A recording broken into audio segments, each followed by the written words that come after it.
আরে আর বলিস না, কি যে এক জ্বালার মধ্যে আছি।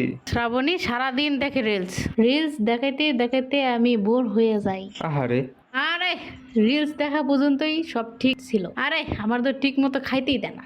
আমার চার্জ 1% আইসা বন্ধ হয়ে যায়, তারপরে আমার চার্জ দেয়। আরে আমার যে এত চালায়, আমি গরম হইতে হইতে শেষ হয়ে যাই গিয়া। কবে যে এই গরমে আমি ফেটে যাই তার কোনো ঠিক নেই। আরে তোর কপাল তো তাও ভালো, তুই তো জাস্ট রিলসের উপরেই থাকস। কিন্তু এদিকে আমারে দেখ, ইয়ামিন তো আমারে একটু শান্তিও দেয় না। এখন এইটা তো তখন ওইটা, ও যে কি চায় ও নিজেও বুঝে না, আর আমি বুঝবো তো দূরের কথা। আর ইউটিউবে পাইছে এক গান, বগুড়ার দই হলো এবার জিগায় মোস্তাকিমের চাপা বার জিগায়। সারা দিন আমার ওই গানের উপরেই রাখে। এইটা আমার স্পিকার দিয়া আর চালাইতে পারি না রে। আরে ইয়ামিন, চেতনা চেতনা। মুখটা বন্ধ করো, হ্যাঁ তুমি বলো। আরে ইয়ামিন, আমি তো তোমার প্রশংসাই করতেছিলাম, তুমি আমার কত